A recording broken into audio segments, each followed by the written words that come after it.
سيما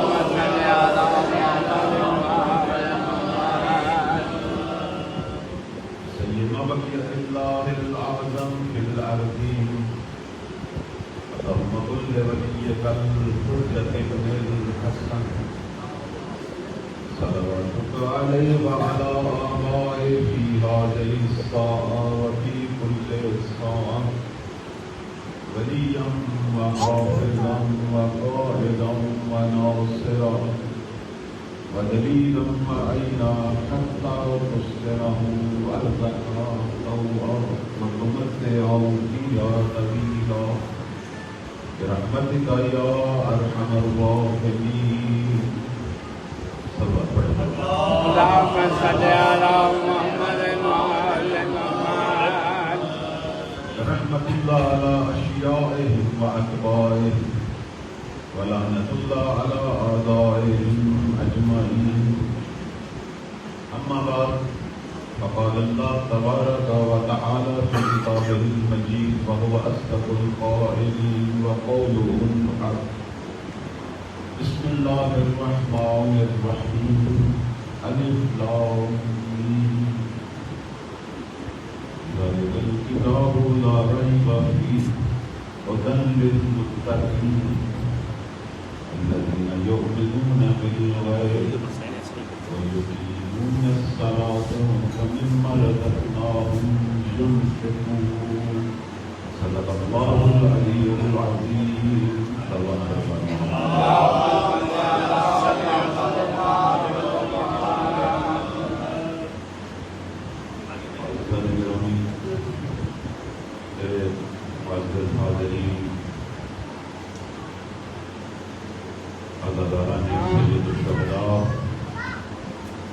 سورہ بقرہ کی ابتدائی چند آیات کی تلاوت کا شرف حاصل ہو گیا. پروردگار فرما رہا ہے کہ قرآن مجید یہاں پہ ہدایت ہے، لیکن ان کے لیے متقین کے لیے. قرآن ہدایت دیتی ہے، شرط ہے کہ اس ہدایت کو لینے کے لیے اپنے آپ کو تقوی کی بلند ترین منازل پر فائز کرنا. میرے نبی نے دو چیزیں چھوڑی، ایک قرآن اور ایک اہل بیت. آج ہمارے پاس قرآن بھی ہے اور اہل بیت و عطرت کی شکل میں مہدی زماں بھی ہے. کتاب کی شرط بھی یہی ہے کہ صاحبان تقویٰ ہوں گے.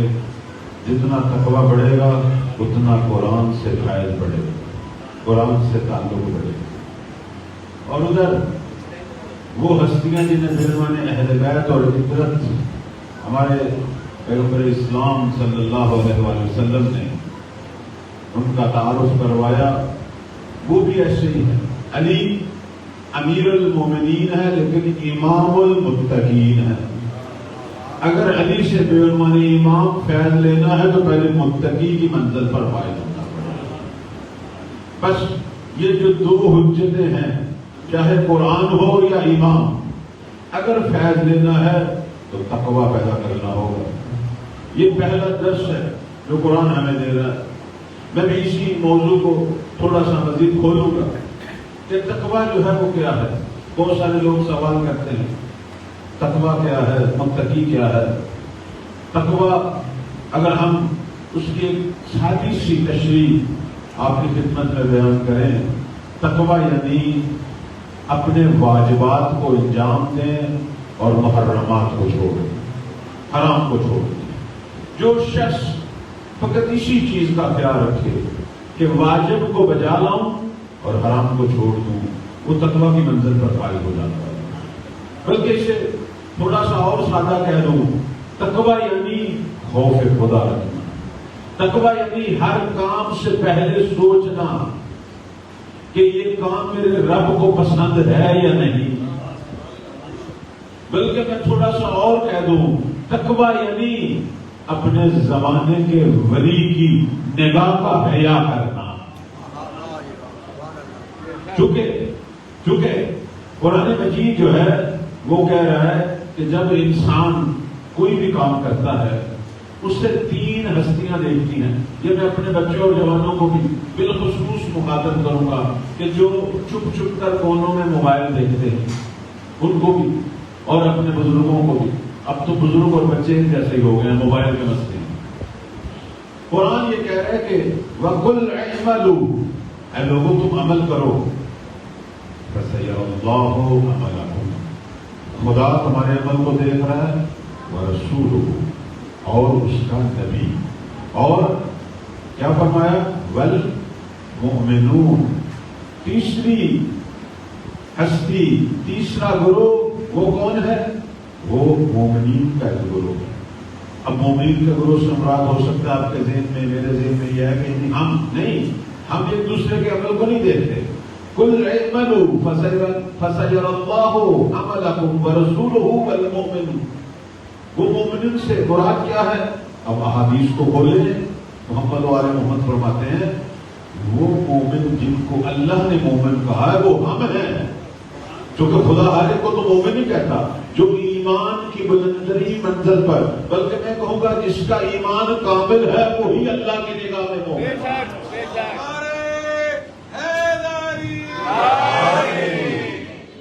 تو وہ ہستیاں جن کا ایمان کامل ہے وہ محمد و آل محمد. اب ہم جتنا بھی ایمان بڑھا لیں ہمارا ایمان ناقص ہے.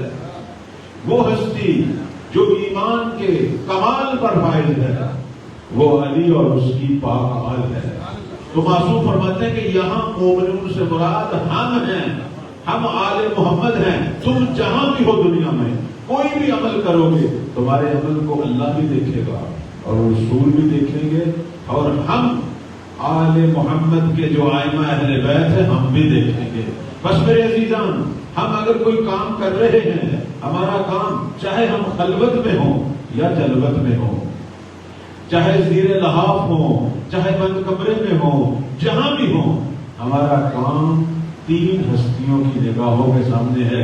تو بس تقویٰ کی سمجھ آ رہی ہے. تقویٰ یعنی کیا؟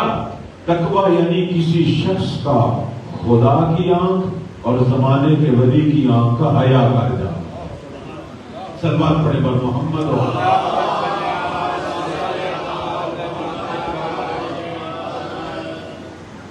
ہم جو ہے وہ کبھی بھی اپنے اماموں کی نگاہوں سے دور نہیں ہیں. یہ ہمارا خیال، ہم یہ سمجھتے ہیں کہ وہ دور ہے. کسی نے چھٹے مولا امام صادق علیہ السلام خط لکھا، مولا کسی وقت میرا دل کرتا ہے آپ سے بات کروں لیکن آپ مدینہ میں ہیں، میں خراسان میں ہوں، کیسے بات کروں؟ آپ کے پاس آنا پڑے گا، لمبے سفر ہیں، راستے خطرناک ہیں اور ظالم حکومتیں ہیں. کیونکہ اس زمانے میں جو حکومتیں تھیں ان کو اگر پتہ چل جاتا ہے کوئی شیعہ اپنے مولا کو ملنے آ رہا ہے، ان کی پوری کوشش ہوتی تھی کہ اس کو پکڑیں، اس کو گرفتار کریں، اس کو ماریں. پتہ نہیں کتنی مشکلوں سے یہ لوگ اماموں کی زیارت کو پہنچتے تھے. اس نے یہ خط لکھا تو جواب کیا آیا؟ میرے مولا نے کہا مومن، ہم سے اگر کوئی بات کرنی ہے تو اتنا لمبا سفر کرنے کی ضرورت نہیں ہے، تو کہہ دیا کر ہم سن لیا کریں. تو کہہ دیا ہم سن لیا کریں. یہ بات ہو سکتا ہے کسی کو پہلے سمجھ نہ آئی ہو، لوگ سمجھتے تھے کہ یہ معجزہ ہے. نہیں میرے عزیزان، یہ ہمارے اماموں کا علم ہے. یہ جب بات میرے مولا نے کی تھی، آج 1200 سال گزر گئے، آج ہم خود ایک ایسی ٹیکنالوجی کو اپنے قبضے میں رکھتے ہیں کہ میں یہاں بیٹھ کر بات کرتا ہوں، امریکہ میں بیٹھا میرا عزیز سن بھی رہا ہے بلکہ مجھے دیکھ بھی رہا ہے. تو جب میں اپنے ناقص علم سے ہوا کو اپنے قابو کیے ہوئے ہوں اور اپنی باتیں پہنچا بھی رہا ہوں اور اپنا آپ دکھا بھی رہا ہوں، تو کیا زمانے کا امام ہمارے اعمال کو دیکھ نہیں رہا، ہماری باتوں کو سن نہیں رہا؟ بلکہ میں کہوں گا کہ وہ نہ صرف باتوں کو سن رہا ہے بلکہ ذہنوں میں آنے والے خیالات کو بھی پڑھ رہا ہے. یہ علم ہے ہمارے امام. بعض دفعہ بچے پوچھتے تھے، یہ سوال بھی کرتے ہیں کہ مولا جب آئیں گے تو یہ کوئی پرانا دور تو نہیں شروع ہو جائے گا، چونکہ ہمارے بعض اہل منبر نے کوئی ایسی کہانیاں بھی سنائی ہیں کہ امام آئیں گے، اس سے پہلے کوئی جنگ ہوگی، دوبارہ ہم جو ہے وہ غاروں والے زمانے میں چلے جائیں گے، اور مولا نے چونکہ تلوار لانی ہے، تلوار کا مطلب یہ ہے کہ بس یہ جو موجودہ اسلحہ ہے، یہ جو ٹیکنالوجی ہے، یہ ساری ختم ہو جائے گی۔ اب یہ قصے کہانیاں تو لوگ سنا رہے ہیں، لیکن احادیث محمد والے محمد اس کی تائید نہیں کر رہے، چونکہ پوری تاریخ بشریت گواہ ہے کہ انسان کبھی پیچھے کی طرف نہیں گیا، ہمیشہ آگے کی طرف ہی بڑھا۔ اب جتنی بھی جنگیں ہوئی ہوں، انسان کی تہذیب نے ترقی کی ہے، ہم نے تمدن کی ایک اور سیڑھی طے کی ہے، پیچھے کی طرف نہیں گئے۔ پتہ نہیں یہ لوگ کیوں نہیں مطالعہ کرتے جو ایسی کہانیاں سناتے ہیں۔ احادیث میں تو کوئی ایسی بات نہیں، بلکہ احادیث تو کچھ اور سنا رہی ہیں۔ احادیث یہ کہہ رہی ہیں کہ مہدی جب گفتگو کریں گے میلوں فاصلے پر ہوں گے، میلوں فاصلے پر، اور لوگ اپنے امام کو دیکھیں گے بھی اور ان کی گفتگو کو بھی سنیں گے۔ آج سے 50 سال پہلے سارے یہ سمجھتے تھے یہ معجزہ ہے، لیکن آج ہم سمجھ رہے ہیں یہ معجزہ نہیں ہے، یہ میرے مولا کا علم ہے، یہ علم ہے۔ ہمارے ائمہ نے اسی زمانے میں اشارے کیے تھے، لیکن دنیا ابھی تیار نہیں تھی ان چیزوں کو سمجھنے کے لیے۔ اب جیسے جیسے دنیا علم کو پا رہی ہے، ترقی کر رہی ہے، اب اسرار آل محمد کھل کھل کر سامنے آ رہے ہیں۔ اب لوگوں کو پتہ چل رہا ہے کہ یہ ساری چیزیں محمد والے محمد کا علم ہے۔ آج اگر ہم نے ہوا کو اپنے کنٹرول میں کیا ہے، اس زمانے میں بھی ہمارے ائمہ کی تسخیر میں تھی یہ ہوا۔ اس لیے تو بیت اللہ بہجت کا وہ فرمان ہے، وہ کہتے ہیں مومن تو کوئی بھی بات کرتا ہے دھیان رکھا کر، تیرے کان میں بعد میں جائے گی، مہدی کے کان میں پہلے بات۔ کیوں؟ کیونکہ یہ ہوا ان کے اختیار میں ہے۔ اب جب میرے مولا کی حکومت قائم ہوگی، اللہ سب کو وہ زمانہ دکھائے۔ کہتے ہیں کہ اس زمانے کے اندر اگر کسی گھر میں ظلم ہوگا، کسی گھر کے اندر ظلم ہوگا، تو اس گھر کی دیواریں اور چھتیں میرے مولا کو پیغام پہنچائیں، اس گھر میں ظلم ہو رہا ہے، اور مولا کی سپاہ پہنچے گی اور ظلم کو روکے گی۔ آخر ظلم کیسے ختم ہوگا؟ ظلم ایسے ہی ختم ہوگا، یعنی ظلم کو روکا جائے گا۔ ایک طرف تربیت کریں گے، ایک طرف علم دیں گے، ایک طرف اخلاق حسنہ سکھائیں گے، ایک طرف شریعت سکھائیں گے، اور ایک طرف طاقت کے زور پر ظلم کو بھی روکیں گے۔ تو یہ ساری چیزیں بتا رہی ہیں کہ ہم جس طرف بڑھ رہے ہیں وہ علم کا زمانہ ہے، وہ کوئی تلواروں کا زمانہ نہیں ہے۔ اب تلوار میرے مولا کے ہاتھ میں ہونا اس بات کی دلیل نہیں ہے کہ مولا نے تلوار چلانی ہے۔ تلوار تو تبرکات میں سے ہے۔ امام جب ظہور کریں گے، گزشتہ تمام انبیاء اور اوصیاء کے تبرکات کے ساتھ ظہور کریں گے۔ تو یہ جو تلوار ہے یہ تبرکات میں سے ہے۔ اور میں پھر ایک اور چیز کی طرف بھی آتا ہوں، بات چونکہ علم کی چل پڑی ہے، ایک اور اشارہ بھی کرتا چلا جاؤں۔ علم جو ہے ہمارے ائمہ شروع سے ہی اپنا علم دکھا رہے تھے، لوگ ان کو معجزہ سمجھتے تھے۔ میرے مولا جب لڑتے تھے اسی تلوار سے، ذوالفقار سے، مجھے خود بتائیں یہ ذوالفقار کے کرشمے تھے یا ذات علی کے کرشمے؟ ذات علی۔ تلوار تو ایک لوہے کی تلوار ہے، وہ ہاتھ علی کا تھا جس نے اسے ذوالفقار بنایا ہوا، وہ علی کی قدرت تھی۔ میرے مولا بھی اپنی صلاحیتوں اور اپنی جنگی طاقت سے لڑتے تھے۔ اب دیکھیں جتنی بھی جنگیں ہوئی امام نے اپنے علم کے زور سے لڑے ہیں، وہاں کوئی معجزانہ قوت نہیں تھی سوائے جنگ خیبر۔ باقی ساری جنگوں میں مولا اپنے علم سے لڑے ہیں، اپنی استعداد سے لڑے ہیں، اپنی جنگی مہارت سے لڑے ہیں۔ یہ ہم سب کے لیے درس ہے کہ اپنے اندر استعداد پیدا کرو، جوانوں اپنے اندر صلاحیت پیدا کرو۔ مولا علی درس دے رہے ہیں۔ جتنی بھی جنگیں کی جتنے بھی دشمن پچھاڑے وہ علی کی علمی استعداد تھی. سادی سی بات ہے، دشمن کو اگر 50 طریقے آتے تھے وار کرنے کے، علی کو 100 طریقے آتے. وہ اپنے 50 آزما لیتا تھا اور جب علی کی باری ہوتی تھی نہیں، اس کا بھی اسے پتا ہوتا تھا. یہ واضح سی باتیں ہیں. اسی لیے تو میرے مولا کہتے ہیں کہ علمنی رسول اللہ الفوار. علی وہ ذات ہے جس نے سب سے زیادہ نبی کے وجود سے فیض دیا ہے، سب سے زیادہ. فرماتے ہیں کہ مجھے رسول خدا نے علم کے 1000 باب تعلیم کیے اور میں نے پھر ہر باب سے 1000 باب بنائے. یعنی یہ سرچشمے علم کے خود رسول کی ذات سے نکلے. اور ایک چیز اور بھی بتا دوں، ہم شجاعت علی کی تعریف تو کرتے ہیں، اس میں کوئی شک نہیں. لا سیفا لا فتح الا علی ولا سیفا الا، اس میں کوئی شک نہیں. یہ تو جبرائیل نے پڑھا تھا. لیکن علی جیسی ذات، توجہ، علی جیسی ذات بھی ایک مقام پہ فرماتے ہیں، کہتے ہیں جب کبھی ہم جنگوں کے اندر لڑائی میں سختیاں بڑھ جاتی تھیں، جب دشمن کے بسا اوقات حملے بڑھ جاتے تھے، اور جب کبھی مسلمانوں کی صفوں میں وحشت پھیلتی تھی، اور کبھی ہم تھکتے تھے اور ہمارے دلوں پر بھی کبھی کبھی خوف طاری ہوتا تھا، تو ایک ذات ہے جس سے علی جیسا امام کا منصوب کرتا ہے. وہ کون؟ وہ رسول کی ذات ہے جو اطمینان کامل کے ساتھ میدان جنگ میں کھڑے ہو کہ علی جیسا امام.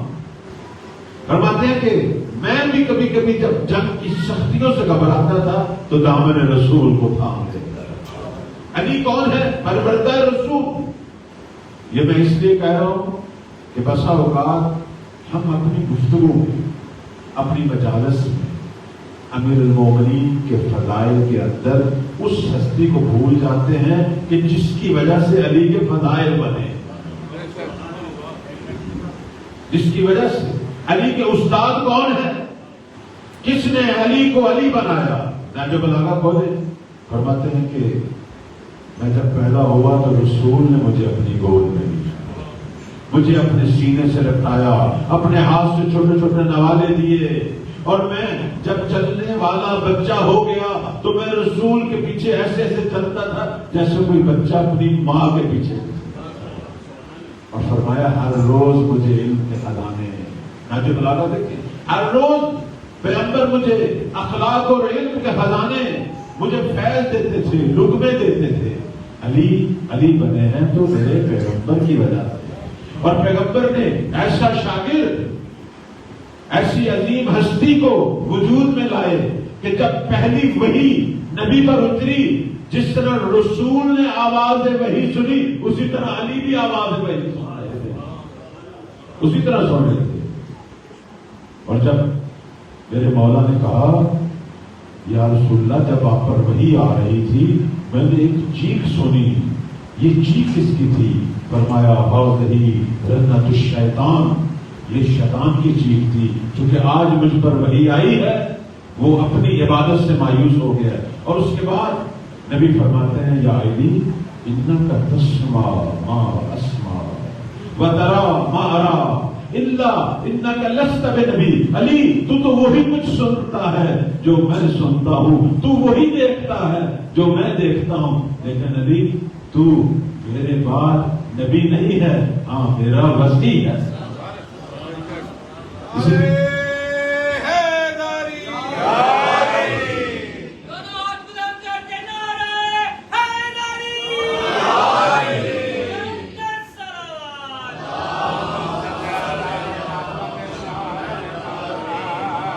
تو عرض کر رہا تھا کہ یہ ہمارے ائمہ کا علم ہے. یہ ہستیاں علم کی وجہ سے بلند اور بالا ترین مراتب پر فائز ہوئی. اور میرے مولا جنہوں نے بے پناہ علم لیا رسول اللہ سے، اور اس کی تعبیر بھی کرتے ہیں، کہتے ہیں میں نے رسول سے علم ایسے لیا جیسے پرندے کا بچہ پرندے سے غذا لیتا ہے. بڑی خوبصورت تعبیر ہے. کچھ لوگ ہو سکتا کہیں کہ یہ پرندے سے کیوں تشبیہ دی، ماں سے دے دیتے ہیں جیسے بچہ ماں کے سینے سے غذا لیتا ہے. نہیں، اس کے اندر بڑا فرق ہے. فرق یہ ہے کہ ماں غذا خود کچھ کھاتی ہے، بچے کو کچھ دیتی ہے، اس کی ماہیت میں فرق پڑ جاتا ہے. لیکن پرندہ جو اپنے لیے اٹھاتا ہے وہی بچے کو آتا ہے.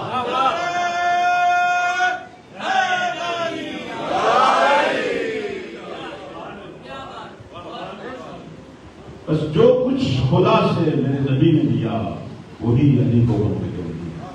یہ علم کے خزانے اس طریقے سے منتقل ہوئے.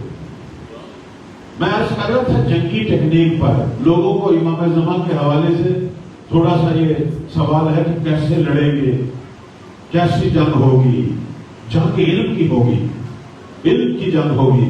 میرے بچوں، جوانوں، میرے واجب الاحترام بزرگوں، ہمارے ائمہ کے پاس اللہ کے دیے ہوئے سارے علوم ہیں، سارے علوم. میرے 5ویں مولا امام محمد باقر علیہ السلام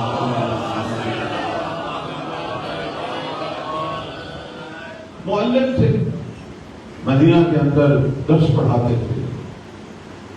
سینکڑوں شاگرد میرے مولا سے قصبے میں اہل تسنن بھائیوں کے کچھ امام بھی میرے مولا سے قصبے میں تھے.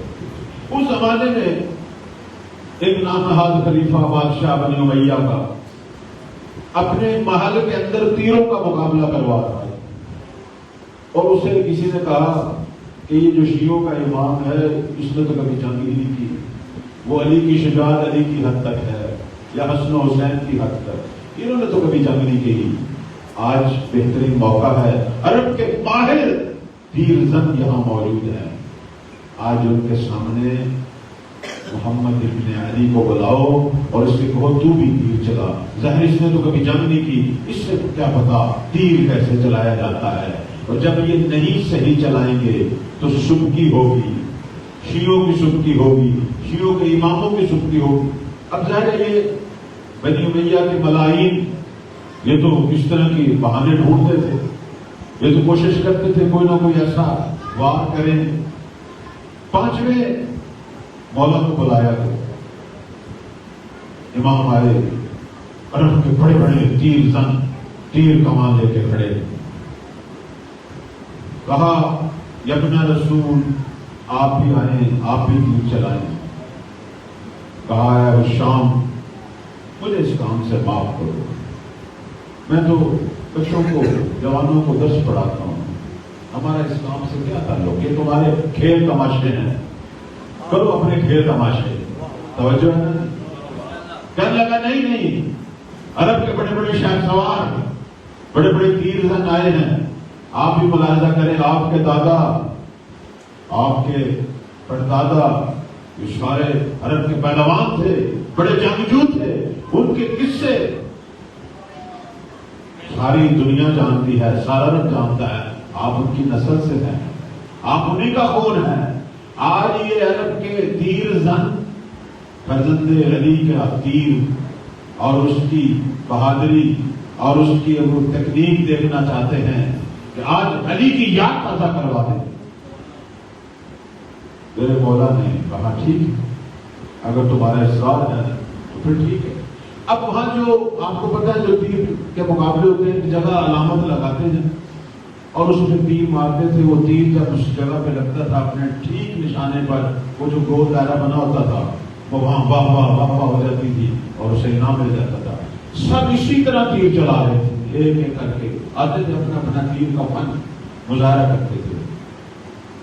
جب اس نے 5ویں مولا کو وہ تیر اور کمان دی، میرے امام نے سب سے پہلا جو تیر چلایا وہ اسی جگہ پہ لگا جہاں سب کا لگا تھا، بالکل اسی جگہ پہ. سب حیران ہو گئے، کہنے لگے ہاں اس کا مطلب ہے کہ خفیہ طریقے سے یہ بھی کچھ نہ کچھ کرتے ہیں، اوپر سے معلم ہیں، اوپر سے ہاتھی ہیں. بھائی مان گئے علی کا خون ہے، لیکن میرے امام نے کہا ابھی تو آواز ہے، دوسرا تیر بھی دو مجھے. جب دوسرا تیر دیا میرے مولا نے وہ تیر چلایا، وہ پہلے والے تیر کی پشت پہ لگا. اب یہ وہ کمال تھا کہ جو کسی کے ذہن میں بھی نہیں تھا. ایک تیر چلا ہوا ہے اور دوسرا تیر دقیقاً اس کی پشت پہ لگا.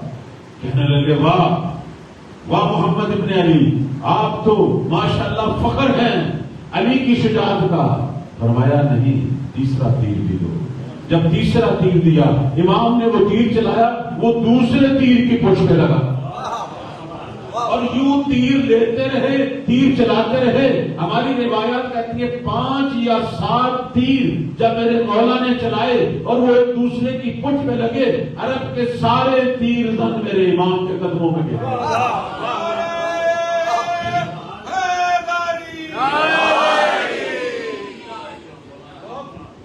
سارے تیر زن قدموں میں گر گئے. کہنے لگے ہم مر بھی جائیں اپنی زندگی میں ایسا تیر جانے گے. اس وقت میرے مولا نے تیر کمان پھینکی، کہا اے شام ہمیں آزمایا نہ کرو، ہم اللہ کی طرف سے حامل علوم. ٹھیک ہے ہم جنگ نہیں کرتے لیکن ہمیں تیر چلانا آتا ہے. میرے مولا بھی جب ظہور کریں گے یہ نہیں کچھ ہوگا، یہ کچھ ہوگا. امام اس زمانے کی جو ٹیکنالوجی ہوگی اس کے مطابق جنگ کریں گے. اب بعض جوان پوچھتے ہیں، کہتے ہیں کہ کون سا اسلحہ ہوگا؟ مجھے کیا پتا کون سا ہوگا. اسلحہ ٹیکنالوجی تو ہر دن بدل رہی ہے.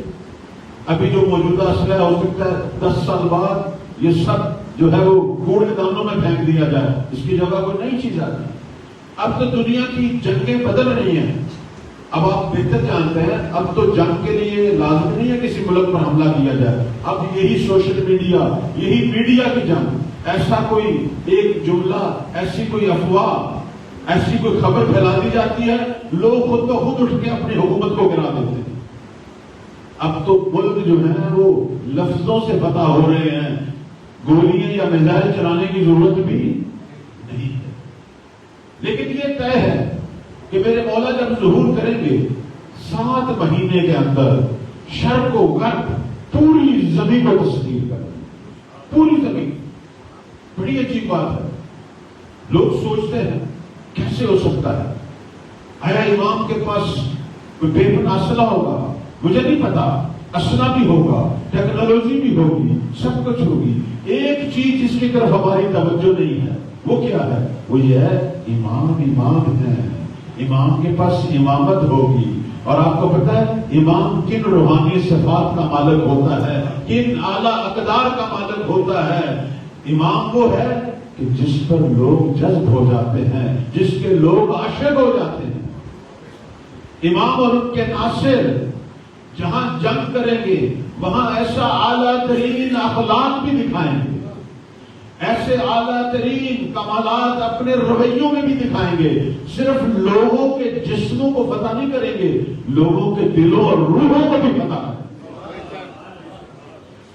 جیسے وہ عمر بن عبد الوہاب کو جب میرے مولا نے مارا، اس کی بہن آئی بھائی کی لاش پہ تو حیران ہو گئی.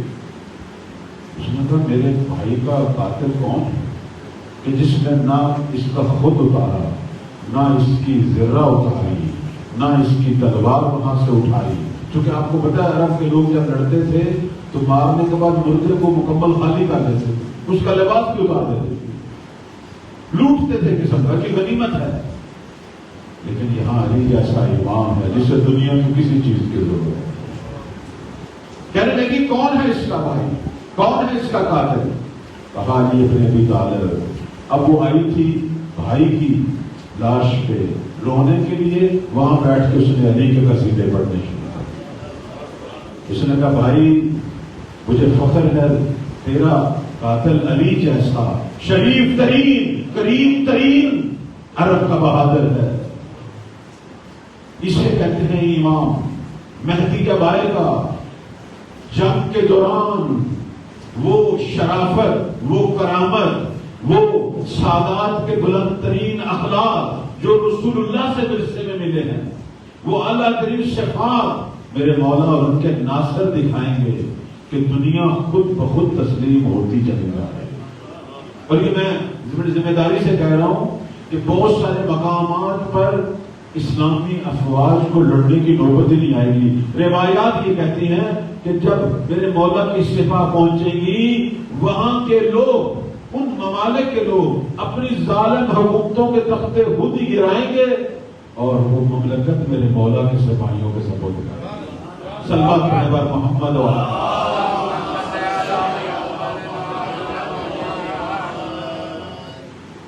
امام کی جنگ ہوگی۔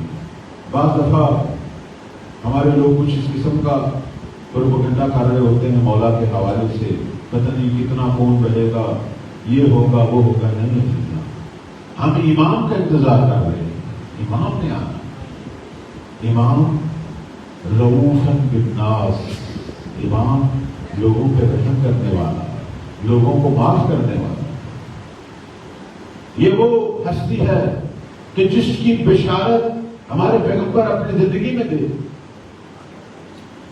جب لوگوں نے پوچھا مہدی کیسا ہوگا، ان کی کیا صفات ہیں، ان کی کیا علامات ہیں، تو میرے مولا کی صفات اور علامات کو ہمارے نبی نے اس انداز سے بیان کیا۔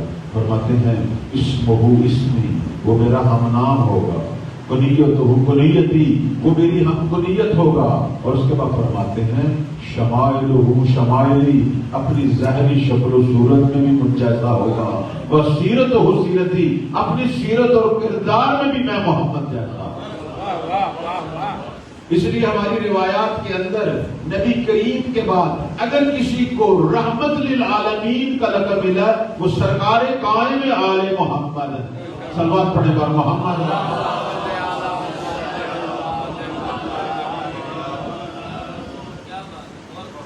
یہ جو سورہ بقرہ کی یہ جو آیت ہے کہ قرآن کتاب ہدایت ہے ان کے لیے، اہل تقویٰ کے لیے۔ اہل تقویٰ یہی شیعہ، یہی منتظرین ہیں امام زمان، جو تقویٰ کی صفات اپنے اندر پیدا کریں۔ مولا انہی کا انتظار کریں۔ آج دنیا کے اندر محبت کرنے والے تو بہت ہیں، اس میں کوئی شک نہیں، مسلمان بڑے ہیں، موحد بڑے ہیں، لیکن صاحبان تقویٰ ہمیشہ کہاں ہیں؟ انہی صاحبان تقویٰ کی صفوں میں سے تو قائم کے ناصر رہا۔ چونکہ سیدھی سی بات ہے میرے عزیزوں، میرے بھائیوں، میرے بزرگوں، میرے مولا نے دنیا سے گناہوں کا خاتمہ کرنا، ایسا ہی ظلم کا خاتمہ کرنا، تو اکیلے تو یہ کام نہیں کرنا۔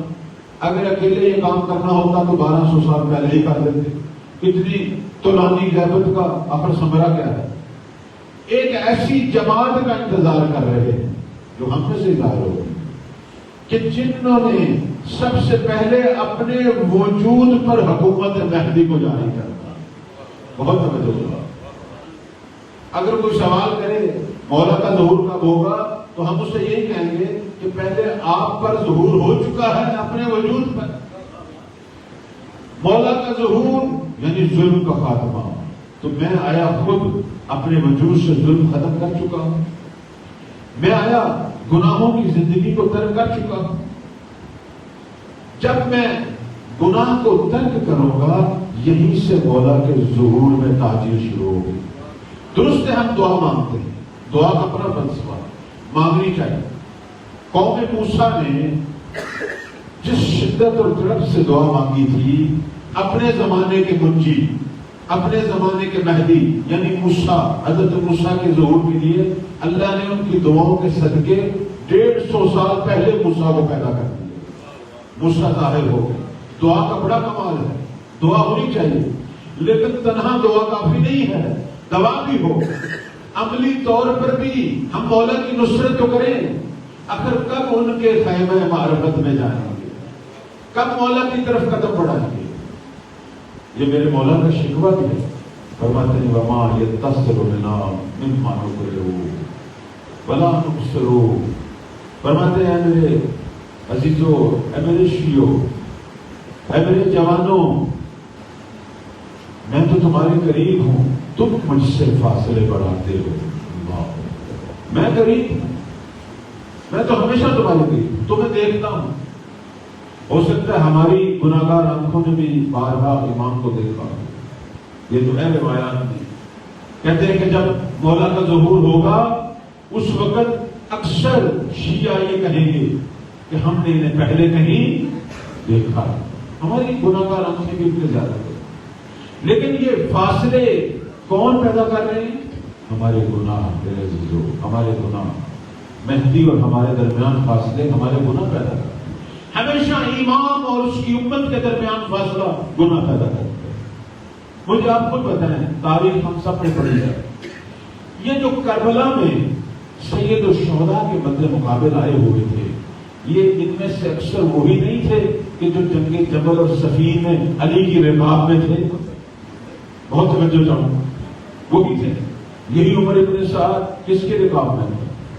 مولا علی کی رکاب میں۔ شمر کس کی رکاب میں تھا؟ مولا علی۔ اکثر جو سامنے لشکر اشکیا کس کی رکاب میں تھے؟ علی کی رکاب میں تھے۔ لیکن کیا ہو گیا؟ جو علی پر جانیں نچھاور کر رہے تھے، آج اس کے بچوں کو ذبح کرنے کے لیے تیار ہو۔ اللہ، کیا ہوا ہے؟ ہوا کچھ نہیں، گناہوں بھری زندگی نے امام ہی بدل دیے۔ یہ بڑی ذمہ داری سے کہہ رہا ہوں، اگر ہم نے گناہ نہ چھوڑے، گناہ ایک ایسی چیز ہے جو لوگوں کا ایمان بھی بدل دیتی ہے، خدا بھی بدل دیتی ہے۔ مہدی کو وہ ناصر چاہیے کہ جنہوں نے گناہوں کی زندگی کو چھوڑا، اور گناہ آرام سے نہیں چھوڑتے، اس کے لیے معرفت محمد و آل محمد حاصل کرنا۔ صلوات پڑھے بار محمد و آل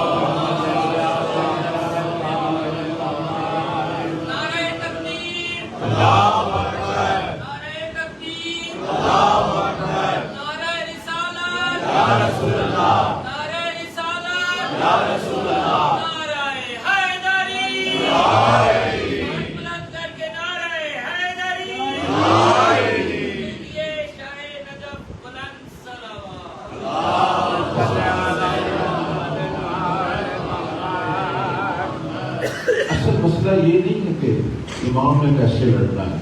ہمارے بچوں جوانوں کے سوال یہی ہوتے ہیں، نہیں ہوتی۔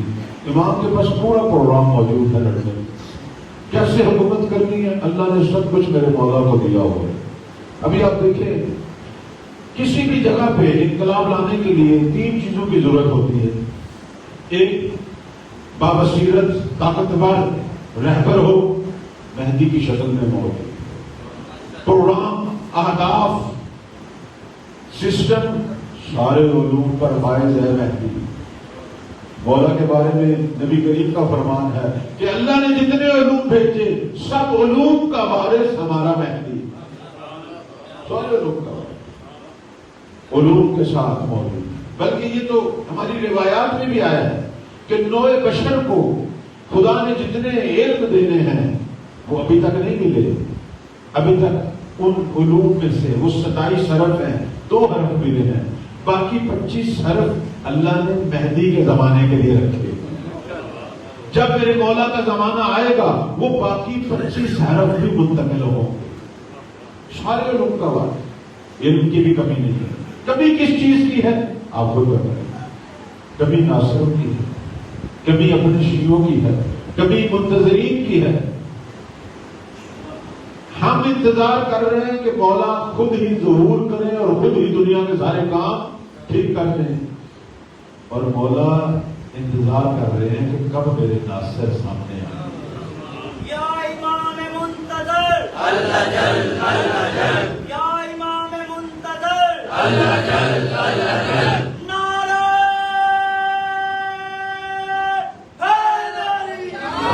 حیدری۔ میرے مولا تو انتظار کر رہے ہیں کب مشن جیسے شیعہ سامنے آئے۔ مشن کون ہے؟ ہم لوگوں نے بار بار تو سنا ہے، مشن وہ ہے کہ صرف وہ علی سے محبت نہیں کرتا تھا، علی بھی اس سے محبت کرتا تھا۔ مشن وہ ہے، امام سے محبت کرنا بہت بڑی فضیلت ہے، لیکن کمال یہ ہے کہ امام تم سے محبت کرتا۔ کمال یہ، مشن سے امام کیوں محبت کرتے تھے؟ اس کی دلیل کیا ہے؟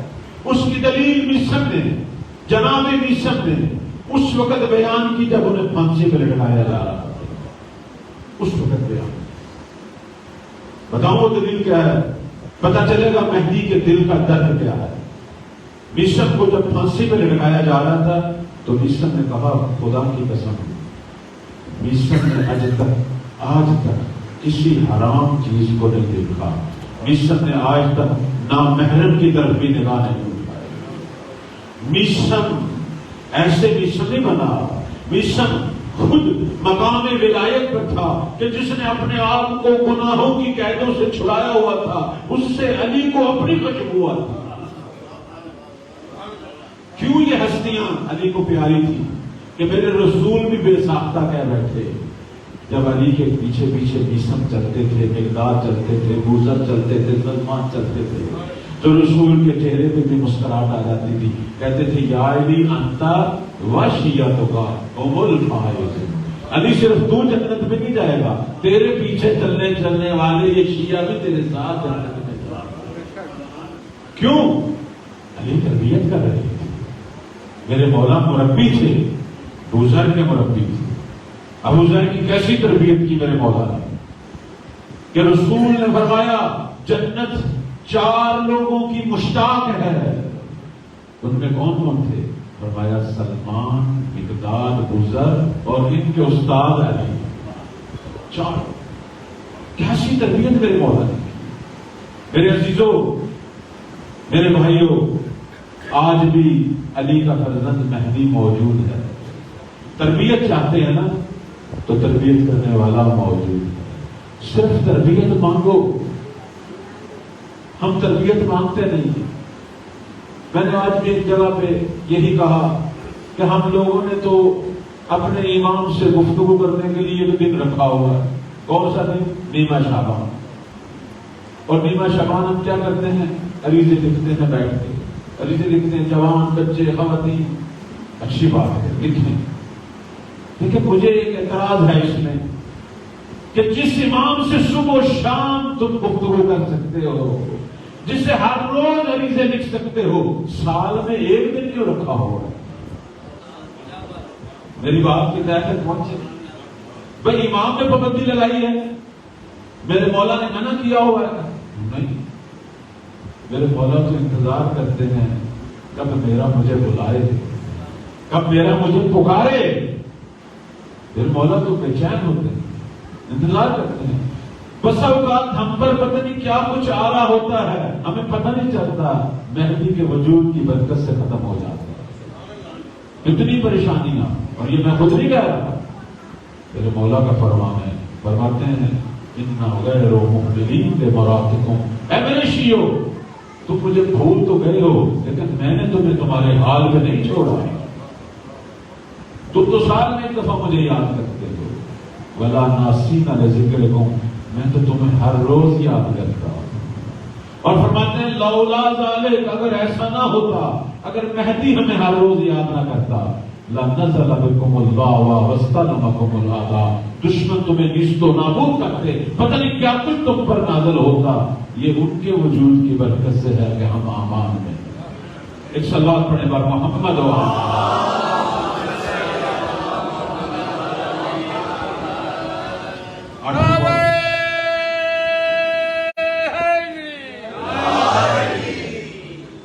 مولا کا کتنا خوبصورت فرمان، فرماتے ہیں کہ رحم اللہ من احیاء امرا، خدا ان پر رحمت نازل کرے جو ہمارے امر کو احیا کرے، ہمارے امر۔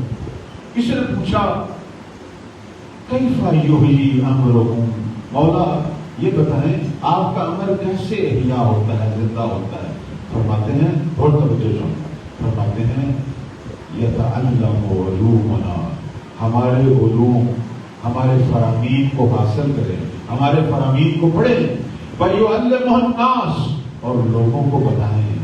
اور فرماتے ہیں ان الناس لو علموا محاسن کلامنا لاتبعونا، اگر دنیا والے ہم آل محمد کے فرامین کا حسن جان لیں، سب ہماری اتباع میں آ جائیں۔ تربیت یہی ہے کہ آل محمد کے فرامین پڑھو، اپنے مولا سے بھی استغاثہ کروں، توسل بھی کروں، اور کہوں مولا مجھے راہ دکھا، تو ہادی ہے، تو رہنما ہے، میرا دامن، میں تیرے دامن سے متمسک ہوں، مولا میرے لیے راہیں کھول، کیوں نہیں کھولے؟ یا صاحب زمان ادرکنی تو کہہ، اپنے مولا کو پکار۔ بلکہ ہماری بہت ساری چیزوں کا طبیب وہی ہے اور دنیا میں کوئی نہیں۔ میں آج یہی ایک جگہ پہ میں نے کہا اللہ جب ہمیں توفیق دیتا ہے زیارت کی اور بار بار توفیق دے، وہاں جا کے ہم مانگتے کیا ہیں؟ بعض وقت ہم بچے مانگ رہے ہوتے ہیں تو بچے تو رب نہیں دے رہے ہیں، شفا مانگ رہے ہوتے ہیں بیماریوں کی، شافی رب ہے، رزق مانگ رہے ہوتے ہیں، رازق رب ہے۔ البتہ میں نہیں کہتا نہ مانگو، مانگو رب سے، مانگو ان کے وسیلے سے مانگو، ان کے وسیلے سے مانگو، بلکہ انیس کے وسیلے سے مانگنا چاہیے، کوئی اور دنیا میں ذات ہے ہی نہیں۔ اور بلکہ اگر توفیق ہو وہاں جہاں ہمارے مولا حسین کا حرم ہے، اللہ سب کو بار بار توفیق دے، وہاں جا کے سب دعائیں مانگو، اسی مولا کے صدقے مانگو۔ اور مولا امام حسین صلوات اللہ علیہ کا حرم تو وہ حرم ہے کہ جہاں خدا خود چاہتا ہے تو مانگ۔ اور یہ میں اپنی طرف سے نہیں کہہ رہا، 8ویں مولا بلکہ میں کہوں گا 10ویں مولا امام علی نقی صلوات اللہ علیہ۔ ایک دفعہ بیمار پڑ گئے، بڑی توجہ چاہوں، مولا بیمار ہو، اپنے بیٹے امام حسن عسکری صلوات اللہ کو فرماتے ہیں بیٹا حسن ایک مومن کو تیار کر اور اس سے کچھ پیسے دے ظاہرہ کہ جائے میری نیابت میں میرے جد حسین کی زیارت کرے، کربلا جائے اور جد حسین کے حرم کی زیارت کرے اور اس قبہ کے نیچے کھڑا ہو کے میری شفا کے لیے دعا مانگے۔ اللہ اکبر، یہ میرے اور آپ جیسا بندہ نہیں، 10واں امام۔ اللہ اکبر۔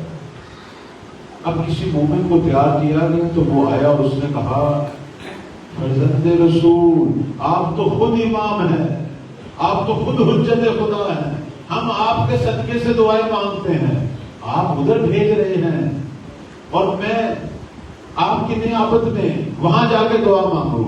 فرماتے ہیں تو نہیں جانتا اللہ کی مشیت یہ ہے کہ ہم بھی اگر دعا مانگیں تو وہاں جا کے خدا کو پسند ہے قبر حسین کے پاس دعا سننا۔ اس لیے کہتے ہیں سید الشہداء کو اللہ نے جو امتیاز دیا ہے وہ کیا ہے؟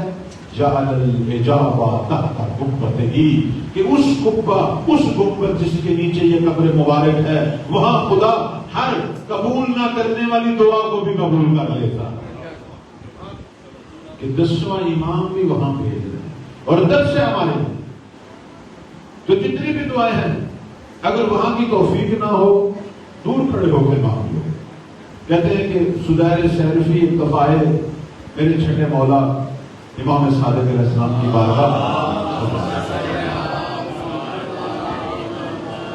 کہتے ہیں سدیر تم ہر روز جاتے ہو ہمارے جد حسین کی زیارت کے لیے؟ کہنے لگا مولا ایک دفعہ تو گیا تھا لیکن ہر روز تو نہیں جاتے۔ فرمایا ہر روز کیوں نہیں جاتے؟ ہر روز جایا کرو، ہر روز زیارت کیا کرو۔ کہنے لگا مولا ہاتھ مانگتے ہو؟ کہنے لگا مولا میں تو بصرہ میں رہتا ہوں، وہ کربلا ہے، بڑا فاصلہ ہے، میں ہر روز کیسے کروں؟ کہا سدیر 5 مرتبہ میرے جد حسین کی زیارت کیا کرو۔ مجھے پتا تم نہیں جا سکتے، کوئی بات نہیں، لیکن تم کبھی کھلے آسمان کے تلے کھڑے ہو کر کربلا کا رخ کر کے یہ تو کہہ سکتے ہو نا السلام علیکہ یا ابا عبداللہ، یہ تو کہہ سکتے ہو۔ کہنے لگا کیوں نہیں بولا؟ فرماتے ہیں اگر یہی کہہ دیا کر میں امام صادق تجھے وعدہ دیتا ہوں اللہ سے ہر جملے کا ایک حج مقبول کا ثواب لے کر زیارت سید الشہداء کا یہ ثواب۔ انسان ٹھیک ہے نہیں پہنچ سکتا لیکن کھلے آسمان میں رک کر کے اس طرف ایک استغاثہ تو کرے، اور جو بھی سید الشہداء کی زیارت کا استغاثہ بلند کرتا ہے زمانے کے امام کی نگاہوں میں اگر چاہتے ہیں ہماری مشکلیں دور ہوں، البتہ میں نے بات نامکمل نہ رہ جائے، اماموں کے حرموں میں جا کے یہ چیزیں تو آپ نے وسیلہ بنا کر مانگنی ہے، اولاد، رزق، شفا، لیکن کچھ چیزیں ڈائریکٹ مانگنی ہیں۔ وہ کون سی ہیں؟ وہ ہدایت ہے۔ وہ کون سی ہے؟ وہ توفیق توبہ ہے۔ وہ کون سی ہے؟ وہ روح کی تربیت ہے۔ چونکہ یہ ہستیاں جو ہیں وہ طبیب قلوب ہیں، طبیب روح ہیں۔ مجھے بتائیں، دنیا میں جسمانی بیماریوں کے تو آپ نے علاج خانے، ہاسپٹل دیکھے ہیں، کبھی کہیں حسد کے علاج کا بھی کوئی دیکھا ہے آپ نے ہاسپٹل؟ کیا منافقت کا، کیا نامحرم کو جو دیکھنے کی عادت ہے، کیا فحشاء اور فساد میں پڑنے کی جن لوگوں کو عادت ہے، یا جن لوگوں کے دلوں سے حرص ختم نہیں ہوتا، کینہ بغض ختم نہیں ہوتا، یہ وہ بیماریاں ہیں کہ جنہوں نے ہمیں مہدی کی مدد سے اور ان کی نصرت سے روکا ہوا ہے۔ روکا ہوا نہیں روکا ہوا۔ لوگ کہتے ہیں ہم عبادتیں کرتے ہیں، مجالس میں جاتے ہیں، لیکن کوئی فرق نہیں پڑتا۔ اس لیے نہیں پڑتا، ابھی روحیں بیمار ہیں، قلوب بیمار ہیں۔ ان کی دو ہی جگہ ہے ٹھیک ہونے کی، یا وہاں جائیں اور وہاں جا کے صاحب قبر سے مانگے کہ پروردگار نے آپ کو معلم اور مربی بنا کر بھیجا تھا، ہدایت آپ کے پاس ہے، تربیت آپ کے پاس ہے، علم آپ کے پاس ہے، اور میں آپ کے در کا فقیر ہوں اور سائل ہوں اور مانگنے آیا ہوں۔ ایک وہ مقام ہے، اور میرے عزیزوں دوسرا مقام یہی مجلس حسین۔ دوسرا مقام مجلس حسین۔ سید الشہداء کی جب بھی سب وفا ہو، زیر لب استغفار کیا اور پروردگار سے اپنے گناہوں کی توبہ اللہ سے چاہنے، گناہوں کی معافی مانگے، کیونکہ یہ مجلس جب تک برقرار ہے رحمت کی بارش ہو رہی ہے، اور خدا تو بہانے ڈھونڈ رہا ہے کہ تو لب کھول میں تجھے بخش دوں۔ یہ حسین کے صدقے ہے، اور یہی صف عزا ہے کہ جو انسان کو امام زمان کی دعاؤں میں قرار دے۔ اس صف عزا کی قدر و قیمت کو جانیں۔ اس لیے تو ہماری روایات میں کہا گیا ہے کہ مولا حسین پہ گریہ ہر گناہ صغیرہ کبیرہ کو بخش دے گا۔ اور ائمہ کی بہت زیادہ تاکید تھی۔ ایک دفعہ ابن شبیب کو میرے آٹھویں مولا نے کہا، ان كنت باقيا على الشيء، ابن شبیب اگر تیرا دل کسی چیز پہ رونے کے برے فبکی علی الحسین، تو حسین پہ گریہ کیا۔ یہ وہ گریہ ہے کہ جو انسان کو روحانیت دیتا ہے، دل کو نورانیت دیتا ہے، دل پاک ہو جاتا ہے، انسان کے گناہ جھڑ جاتے ہیں۔ یہ پروردگار کا خاص لطف ہے صف عزا پہ۔ صف عزا سے حسین ہمیں مہدی کے لیے پاک کرتا ہے۔ اس صف عزا کا مالک میرے مولا ہے۔ میرے مولا کے ساتھ جو ہستیاں تھیں نا، وہ ہستیاں ہمارے لیے ماڈل ہیں۔ میں آج پڑھ رہا تھا کہ مولا کے ساتھ بہت توجہ چاہوں گا۔ مولا جب ذو حسن پر پہنچے اپنے اس سفر میں، جب مدینہ سے نکلے نا ذو حسن پہ پہنچے۔ ذو حسن وہ جگہ ہے جہاں امام ایک دفعہ دنیا سے مایوس ہو گئے تھے، جو خبریں مل رہی تھی بصرہ سے، کوفہ سے۔ میرے مولا نے اصحاب کو جمع کیا، توجہ چاہوں گا، یہاں پتہ چلے گا مہدی کو کن کی ضرورت ہے۔ اصحاب کو جمع کیا، فرماتے ہیں الا ترون ان الحق لا يقبل والباطل لا يتناهى عنه ليرغب المؤمن الى لقاء رب۔ اور فرماتے ہیں لا ارى الموت الا سعادہ والحیات مع الظالمین الا مرض۔ اے میرے صحابہ، میں تو یہ دیکھ رہا ہوں کہ حق پہ عمل نہیں ہو رہا، اور باطل کو لوگ نہیں چھوڑ رہے، لوگ باطل کو نہیں چھوڑ رہے اور حق پہ عمل نہیں ہو رہا۔ اس حالت میں جب حق پہ عمل نہ ہو اور لوگ باطل کے پیچھے دوڑ رہے ہوں، فرماتے ہیں اس وقت مومن کو چاہیے رب سے ملاقات کی رغبت کرے۔ اور پھر فرماتے ہیں میں حسین کا ارادہ تو یہ ہے کہ رب کی راہ میں شہید ہو جاؤں، کیونکہ ان ظالموں کے ساتھ میں زندگی کو ذلت سمجھتا ہوں۔ ہاتھ میں نکل، اور حسین کبھی بھی ذلت کے ساتھ جو ہوا۔ اب یہ بات میرے مولا نے کی، اب سامنے ایک ہستی اٹھی، کون؟ جناب زہیر۔ اللہ نے اگر مجھے توفیق دی کل میں ان کے بارے میں تفصیل بیان کروں گا، آج صرف ان کا ایک بیان آپ کی خدمت میں بیان کرنا چاہتا ہوں۔ یہ کیسی ہستیاں تھیں کہ جو مولا کے ساتھ تھی، یہ چنے ہوئے لوگ تھے۔ مہدی بھی ان جیسوں کا انتظار کر رہے ہیں۔ ہمیں مولا امام زمان کے معیار کا پتہ چلے، اگر اس کو پتہ چلانا ہے تو مولا حسین کے اصحاب کی سیرت کو مطالعہ کریں۔ آج اللہ نے سب کچھ دیا ہوا ہے، آج کوئی بہانہ نہیں ہے، موبائل، انٹرنیٹ سب کچھ موجود ہے۔ آپ کسی بھی شخص کا نام لیں، آپ کو سب کچھ معلوم ہو جائے گا۔ زہیر کون ہے؟ جو ابھی اسی وقت تھوڑے ہی دن ہو رہے ہیں کہ اس کی راہ جہنم کی طرف تھی، میرے مولا کے قاصد نے اس کو جنت کی راہ پر لگایا۔ اب چونکہ ٹائم میں کمی ہے، میں مسائل کی طرف بھی آنا چاہتا ہوں، کل میں زہیر اور جناب غل پر گفتگو کروں گا، لیکن زہیر یہاں کھڑے ہوئے تھے۔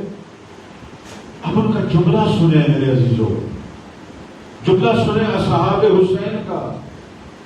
زہیر اٹھے، اپنے ساتھیوں کو دیکھ کر کہا، تم بولتے ہو یا میں بولوں؟ سب نے کہا زہیر تم ہی بولو۔ اب ساتھیوں کی محبت اور اعتماد، مہدی کے انصار میں ہمدلی ہوگی، اس کا ایک نمونہ حسین کے اصحاب پیش کر رہے ہیں۔ کسی نے یہ نہیں کہا تو ابھی آیا ہے، ہم پرانے ہیں، ہم بولیں گے، نہیں، زہیر تم بولو۔ زہیر نے اٹھ کر ایک عجیب بات کی، بہت توجہ چاہوں گا۔ زہیر نے کہا، اللہ کی حمد و ثنا کی، کہا یا حسین اللہ تیرے عمل کی اصلاح کرے اور تو کامیاب ہو جا، ہم تو تیرے ساتھ ہیں، لیکن میں ایک بات کہنا چاہتا ہوں، اگر یہ دنیا ہمیشہ کے لیے بنی ہوتی اور موت نہ ہوتی، کوئی جنت جہنم نہ ہوتی اور یہ دنیا ہی ہمیشہ کے لیے ہمارا گھر ہوتی، پھر بھی ہم اپنی جانیں تجھ پر قربان کرتے۔ اتنی بڑی بات ہے، اتنی بڑی بات ہے۔ ابھی تو لالچ ہے نا ہمیں شہادت کے اندر کہ ایک اور جہاں ہے جہاں ہم نے جانا ہے۔ ذرا زہیر کی ایمان کا اندازہ کریں کہ اگر کوئی اور جہاں بھی نہ ہوتا، حسین تو گھبرانا، اگر کوئی اور جہاں بھی نہ ہوتا، یہی دنیا ہوتی بس اور کچھ نہ ہوتا، پھر بھی ہم اپنی جانیں تجھ پہ قربان کرتے، یہ جانیں تجھ پہ فدا ہو جائیں۔ جو تو کہے گا وہی ہوگا، جس راہ پہ تو چلے گا ہم بھی اسی راہ پہ چلے گا۔ اللہ، یہ ایمان ہے۔ اب سمجھ آ رہا ہے مہدی کن کے منتظر ہے؟ یہ ہے وہ لوگ۔ بس آخری بات کر کے، روایات میں بتایا گیا ہے کہ امام زمان کن کے منتظر ہے۔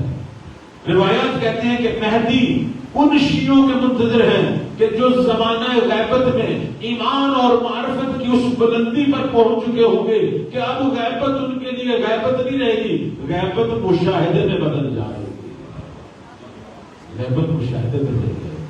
وہ دل کی آنکھوں سے امام کو دیکھیں گے، ان کے کان امام کی کلام سنیں گے، وہ ہمیشہ خیمہ معرفت امام زمان میں ہوں گے، وہ مولا کا دست و بازو بنیں گے اور مولا پر اپنی جانیں نچھاور کریں گے۔ سب سے پہلے اپنے وجود پر حکومت مہدی جاری کریں گے، پھر اپنے گھروں پہ جاری کریں گے اور مہدی کے سفیر بن کر ہر محلے اور گلی میں ان کا ذکر عام کریں گے۔ اللہ ہم سب کو اسی طرح کے ناصر بننے کی توفیق۔ آج چونکہ بات سفیر کی ہوئی، آج میرا دل کر رہا ہے سفیر حسین کا ذکر کروں۔ میرے مولا نے کوفہ میں ایک سفیر بھیجا تھا، چونکہ ٹائم بہت تھوڑا ہے میں بس چند جملوں پہ اکتفا کروں گا۔ یہ سفیر جو کوفہ میں آئے، 18,000 مسلمانوں نے ان کی بیعت کی، لیکن مسلم تیری قسمت، جناب مسلم پر وہ ساری کیفیتیں گزری جو کربلا والوں پر گزری۔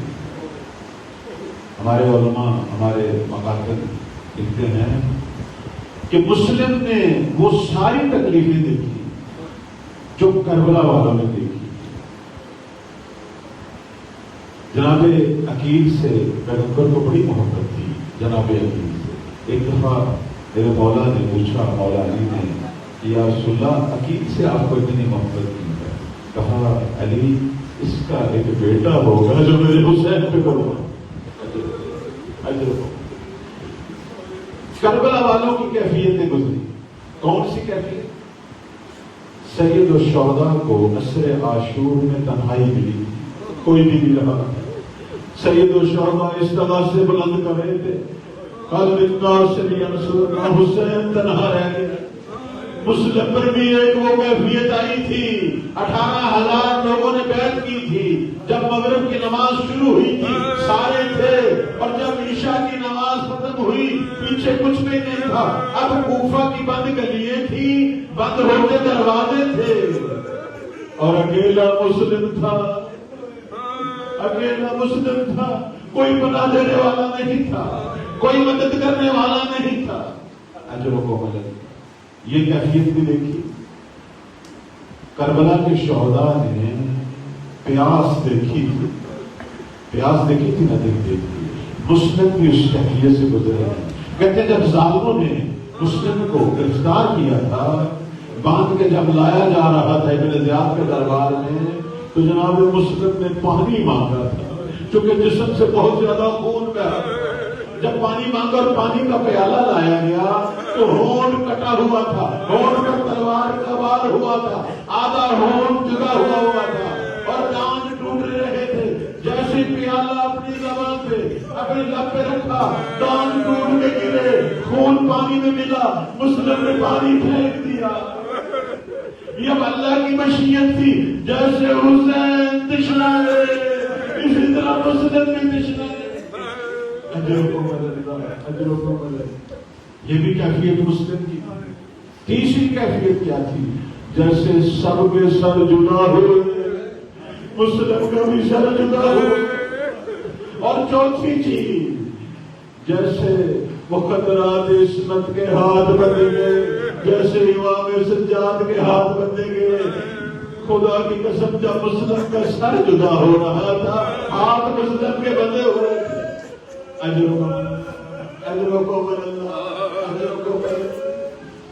اب ظالموں نے اسی پہ اکتفا نہیں کیا، پہلے سر کو دارالامانہ سے پھینکا، پھر مولا کے جسد کو. شاید اس پہ اکتفا کر لیتے، آخر ہمارے دل کیوں جلتے ہیں. ان ملونوں نے یہاں اکتفا نہیں کیا.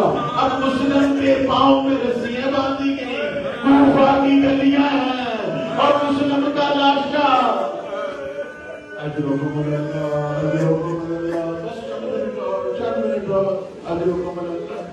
کہتے ہیں کہ میرے مولا جب مقام سالبیہ پہ پہنچے، اس وقت کوفہ سے ایک تیز گھوڑا سوار آ رہا تھا، جس نے دور سے جب میرے مولا حسین کے خیمے دیکھے اپنی سمت بدل لی. اب یہاں سے میرے مولا نے 2 آدمیوں کو بھیجا کہ اس سے پوچھو تو صحیح، اس نے ہمیں دیکھ کر راستہ کیوں موڑا ہے. اب یہ 2 گئے، اس سے بلایا، بھائی کون ہو، کیا ہوا؟ اس نے کہا مجھے شرم آ رہی تھی، میں حسین کا سامنا نہیں کرنا چاہتا. آخر ہوا کیا ہے؟ کہنے لگا میں نے کوفہ اس حال میں چھوڑا ہے کہ ہانی اور مسلم کے پاؤں میں رسیاں ہیں اور کوفہ کی گلیاں ہیں. اجرکم اللہ،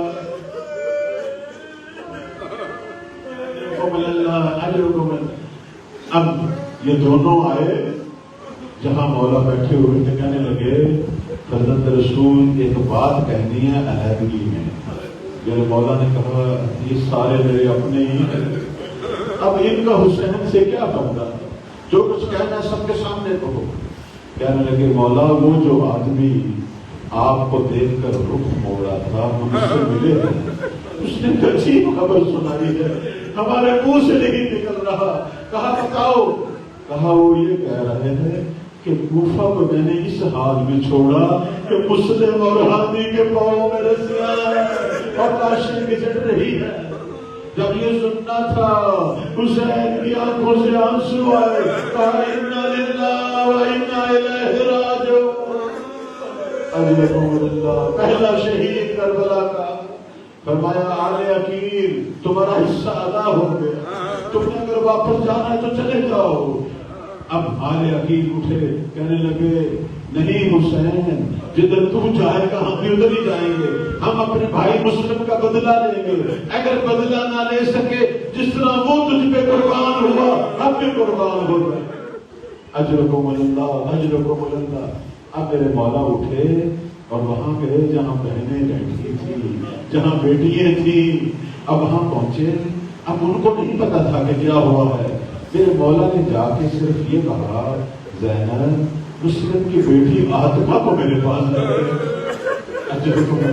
6 سالہ بچی بات کرتی ہے، 6 سال سے زیادہ عمر کی عاطفہ کو میرے مولا نے اپنی گود میں بٹھایا اور اس کے سر پہ شفقت بھرے ہاتھ پھیرنے لگے اور اس کا ماتھا چومنا شروع کیا۔ بچی بڑی سیانی تھی، کہنے لگی ماموں مجھے یہ بتا میرے باپ کو خیر ہے؟ کہا بیٹی کیا ہوا ہے؟ کہنے لگی آج ماموں آپ کا پیار بتا رہا ہے کہ میں یتیم ہو گئی۔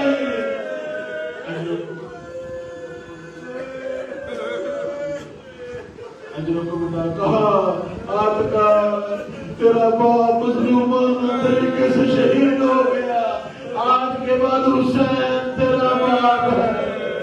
بس یہ سننا تھا، خیام حسینی میں کوہرام مچ گیا، بیویوں کی آواز بلند ہوئی، واہ حسینہ واہ مسلمہ۔ اجرکم اللہ اجرکم اللہ۔ میرے مولا نے کہا زینب بہن وہ جو 2 گوشوارے ہم نے فلاں مقام سے خریدے تھے وہ میرے پاس لاؤ نا، میں اپنے ہاتھوں سے عاطفہ کو گوشوارے پہناؤں۔ اب حسین محبت کر رہے ہیں، گوشوارے پہنا رہے ہیں، میں کہوں گا وہ سامنے 4 سالہ سکینہ دیکھ رہی ہے۔ ہاں اگر کوئی یتیم ہو اس کے سر پہ شفقت کا ہاتھ رکھتے ہیں، اسے گوشوارے پہنائے جاتے ہیں۔ میں کہوں گا سکینہ تیری قسمت ہے، جب تو یتیم ہوئی تھی کسی نے شفقت کا ہاتھ تو نہیں رکھتا تھا، ہاتھ تماچے مار مار کے چہرہ سرخ کر دیا تھا، گوشوارے تو نہیں پہنائے تھے، کانوں کو رنگین کر دیا، کانوں کو چیرا گیا، گوشوارے اتارے گئے۔ اجرکم اللہ اجرکم اللہ اجرکم اللہ۔ یہی عاطفہ جو تھی، عاطفہ کا ذکر کہتے ہیں عصر عاشور تک ملتا ہے، اس کے بعد نہیں ملا۔ کیوں نہیں ملا؟ کہتے جب سید الشہداء کا سر نیزے پہ بلند ہوا، ان ملونوں نے علی و زہرا کے تبرکات لوٹنے کے لیے جب حملہ کیا، کوئی ایسا حملہ تھا ماؤں کے ہاتھ بچوں سے چھوٹ گئے، بچے سرزمین کربلا میں بکھر گئے جیسے موتی بکھرتے ہیں، جیسے تسبیح زہرا کے دانے بکھرے۔ اور جب آگ بجھی، جب لوٹ مار ختم ہوئی، علی کی بڑی بیٹی زینب بچوں کو ڈھونڈنے چل پڑی، سارے بچے ملے، عاطفہ نہیں ملی، دیکھا ایک جگہ پہ عاطفہ کا لاشا ہے اور سینے پر سنو نشہ۔